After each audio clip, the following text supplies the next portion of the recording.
shows you a certain path to take, and he makes it pretty clear when he wants to. He knows how to hit each one of us, how to show each one of us. So it's totally by grace that we have anything good about us. It's totally by grace that we're able to stand before you, and really, a great privilege. I appreciate the opportunity to speak to people that have positive volition toward the Word, and that simply means they have positive free will towards what the Bible's really saying, and they're humble.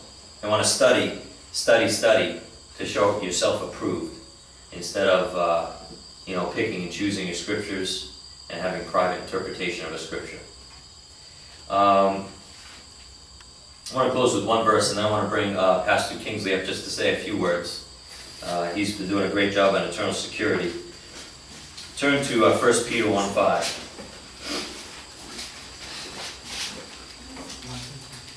Tomorrow, by the way, we're teaching on the doctrine of the winner believer.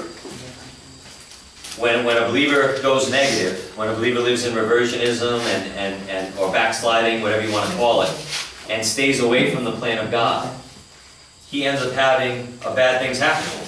All right? But when a believer is positive and doesn't quit on the plan of God, even through adversity, the believer gets rewarded, not only in this life, but in eternity. And there are rewards in heaven that are planned for you that will stagger your mind. You can't even imagine. There's at least 5 crowns mentioned in the Bible, for example, that you can receive in heaven. So God's He's not mocked. You reap what you sow, and also He's not shy about rewarding His people. When He gives a gift, He goes overboard. You think you want to do the best things for your children. He's perfect. He wants to do the best things for us, and what we have waiting in heaven for us is beyond our imagination.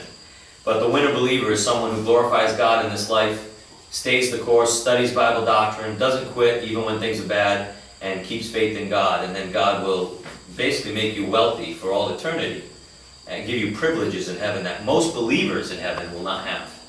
So that's tomorrow if you can make it. But look at 1 Peter 1:5.